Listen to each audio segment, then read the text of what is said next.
پاکستان کی جانب سے ٹیسٹ کرکٹ میں پہلا رن سکور کرنے اور پہلی سنچری بنانے والے سٹائلش بلے باز نذر محمد اپنے پورے کریئر میں صرف 5 ٹیسٹ میچز ہی کھیل پائے، جس کی بنیادی وجہ نور جہاں کے خاوند کا وہ چھاپا تھا جس دوران ان کا بازو ٹوٹ گیا اور پھر ان کا کرکٹ کریئر ختم ہو گیا۔ قصہ کچھ یوں ہے کہ سن 1953 میں ملکہ ترنم نور جہاں کے ساتھ ایک دوست کے گھر ڈیٹ مارنے کے دوران ان کے شوہر شوکت رضوی نے چھاپا مار ڈالا اور اپنی جان بچانے کے لیے نذر محمد کو گھر کی 25 فٹ اونچی کھڑکی سے کودنا پڑا۔ اس دوران وہ اپنا بازو توڑوا بیٹھے اور ہمیشہ کے لیے کرکٹ کے میدانوں سے آؤٹ ہو گئے۔ یاد رہے کہ بعد ازاں نذر محمد کی کمی ان کی اگلی جنریشن یعنی ان کے بیٹے مدثر نذر نے پوری کی، جو پاکستان کرکٹ ٹیم کا ایک مستقل حصہ بن کر کئی سال تک کرکٹ کھیلتے رہے۔ کہتے ہیں کہ سن 1947 میں برصغیر کی تقسیم سے پہلے ہی نذر محمد کی بیٹنگ کا شہرہ ہو گیا تھا۔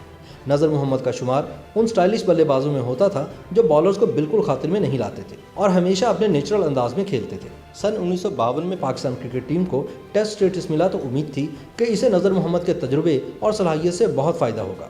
حنیف محمد کی دریافت سے انہیں ایک اچھا اوپننگ پارٹنر بھی میسر آ گیا تھا۔ سن 1952 میں پاکستان کرکٹ ٹیم دورہ ہندوستان پر روانہ ہوئی۔ دہلی کے فیروز شاہ کوٹلہ اسٹیڈیم میں پاکستان ٹیم نے اپنا پہلا ٹیسٹ کھیلا۔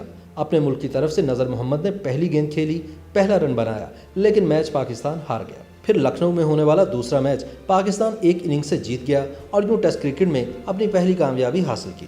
نذر محمد نے پاکستان کی طرف سے پہلی ٹیسٹ سنچری بنانے کا اعزاز حاصل کیا اور پھر بیٹ بھی کیری کیا۔ انہوں نے ایک اور منفرد ریکارڈ یہ بنایا کہ میچ میں تمام وقت گراؤنڈ میں موجود رہنے والے دنیا کے پہلے کھلاڑی بنے۔ نذر محمد کے بیٹ کیری کرنے کے 30 برس بعد ان کے فرزند مدثر نذر نے ہندوستان کے خلاف سنچری بنائی اور باپ کے نقش قدم پر چلتے ہوئے بیٹ بھی کیری کیا۔ ٹیسٹ کرکٹ میں کسی اور باپ بیٹے نے یہ اعزاز حاصل نہیں کیا اور یہ ورلڈ ریکارڈ آج بھی قائم و دائم ہے۔ پاکستان کی ہندوستان کے خلاف سیریز کا آخری ٹیسٹ کولکتہ میں ہوا، جس کی پہلی اننگز میں نذر محمد نے 55 اور دوسری اننگز میں 47 رن بنائے۔ اس وقت کون سوچ سکتا تھا کہ یہ ان کا آخری ٹیسٹ ثابت ہوگا۔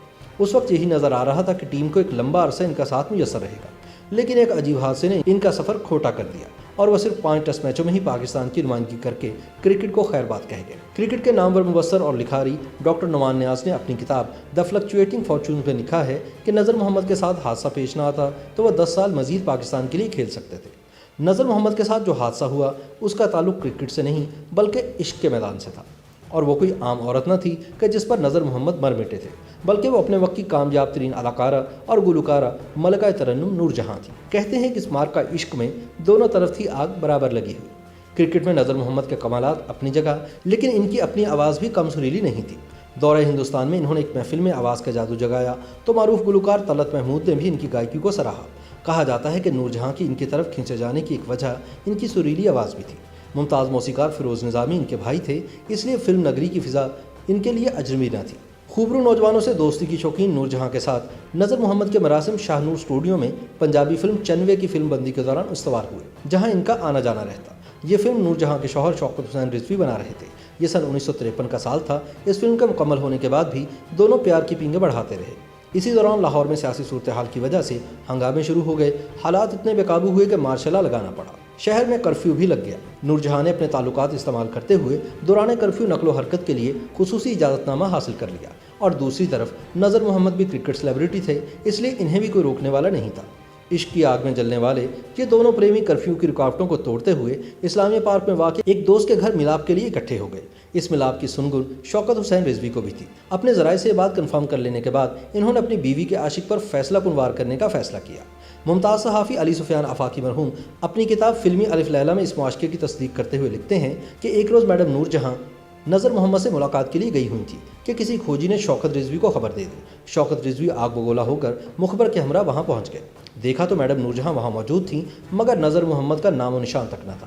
بعد میں معلوم ہوا کہ شوکت رضوی کا گرجنے کی آواز سن کر نذر محمد نے مکان کی دوسری منزل سے چھلانگ لگا دی اور اپنا ایک بازو توڑوا بیٹھے۔ اس واقعے کے بعد مکان کے باہر خوب تماشا لگا، لیکن کرسچن فلمز کے میاں احسان نور جہاں کو وہاں سے لے گئے اور یوں یہ معاملہ وقتی طور پر ٹھنڈا ہو گیا۔ میڈم نور جہاں نے اپنی صفائی میں شوکت رضوی سے کہا کہ وہ یہاں اپنی عزیز سہیلی سے ملنے کے لیے آئے ہیں، لیکن شوکت رضوی مطمئن نہ ہوئے۔ اس واقعے کے اگلے ہی روز پراسرار طور پر نذر محمد کا بازو ٹوٹ جانے کی خبر بھی شہر بھر میں پھیل گئی۔ اگرچہ میڈم نور جہاں تو اس واقعے کی تردید ہی کرتی رہیں، مگر شوکت رضوی کو کبھی یقین نہ آیا۔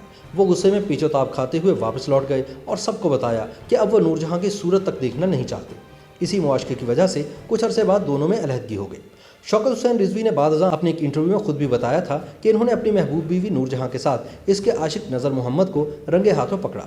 کہتے ہیں کہ مجھے وہاں دیکھ کر نذر محمد گھبرا کر کھڑکی سے باہر کود گیا جو زمین سے تقریباً 25 فٹ اونچی تھی۔ شوکت رضوی کے بقول اس وقت اگر میرے پاس پستول ہوتا تو میں نور جہاں اور نذر دونوں کو گولی مار دیتا۔ دوسری جانب کھڑکی سے کودنے کے بعد نذر محمد کی جان تو بچ گئی مگر کرکٹ کیریئر تباہ ہو گیا۔ اس طرح پاکستان کی کرکٹ ٹیم ایک مایہ ناز کھلاڑی سے محروم ہو گئی۔ بدنامی کے ڈر سے نذر محمد ڈاکٹروں کے پاس جانے کی بجائے جراحوں اور پہلوانوں کے چکر میں پڑے رہے، جس کی وجہ سے بازو کی ہڈی ہمیشہ کے لیے خراب ہو گئی اور پھر وہ عمر بھر کرکٹ نہ کھیل سکے۔ بعد ازاں نذر محمد نے انگلینڈ میں اسپیشلسٹ ڈاکٹر سے بھی علاج کروایا لیکن بازو اس قابل نہ ہو سکا کہ وہ کرکٹ جاری رکھ سکتے۔ کرکٹ حلقوں کے خیال میں اگر اسٹائلش بلے باز نذر محمد عین کریئر کے عروج پر نور جہاں کے ساتھ عشق کی پینگیں نہ بڑھاتے تو شاید کھڑکی سے کود کر بازو توڑوانے کی نوبت بھی نہ آتی اور وہ ایک لمبے عرصے تک کرکٹ میں پاکستان کی نمائندگی کر کے ملک کے لیے مزید کامیابیاں سمیٹنے کا باعث بنتے۔ تاہم بعد ازاں ان کے صاحبزادے مدثر نذر نے پاکستان کی نمائندگی بھی کی اور پھر قومی ٹیم کے کوچ بھی بنے۔ YouTube پر گوگلی نیوز دیکھنے کے لیے youtube.com کی سرچ بار میں googly news T V type کریں۔ گوگلی نیوز کے پیج پر سرخ رنگ کے سبسکرپشن والے بٹن پر کلک کرنا نہ بھولیے۔ YouTube پیج پر اپلوڈ ہونے والی ویڈیوز سے باخبر رہنے کے لیے بیل آئیکن پر کلک کیجیے۔ آپ کو ہر نئی ویڈیو کے بارے میں نوٹیفیکیشن موصول ہو جائے گا۔